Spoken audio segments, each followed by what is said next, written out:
Guys, এই কুকুরটি মাটির নিচে স্বর্ণের সন্ধান করতে করতে ক্লান্ত হয়ে পড়ে, তাই দুঃখে বলতে থাকে, কাম যে করবো মনে তো আনন্দ থাকা লাগবে। জুয়েন মানুষ, ঘরে বউ থাকবি, আনন্দ নিয়ে কাম করবো, সেই আনন্দের ব্যবস্থাটাই তো হইলো না চাচা।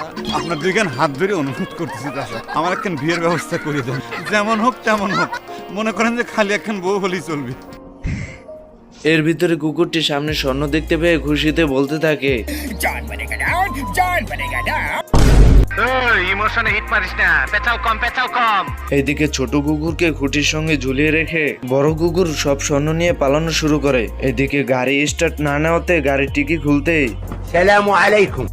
আমার আসল পরিচয় পাইলে তুই খারায় মুইতা দিবি, বহনের টাইম পাবি না। এই কথা শুনে বড় কুকুর বলতে থাকে, আমরা যদি ঠিক থাকি দুই ভাই, আমগো ঠেকায় রাখে এমন কোন পুলিশের সাধ্য না। এরপর বড় কুকুরটি ছোট কুকুরের কাছে কাগজটি দিয়ে পিছনে বড় পাথর নিয়ে দাঁড়িয়ে থাকে। আমি পারি না, আর পারি না। হালায় আমার 14-র মধ্যে খায় ফেলাইছিল। এইদিকে বড় কুকুর সাইনের অপেক্ষা করতে গিয়ে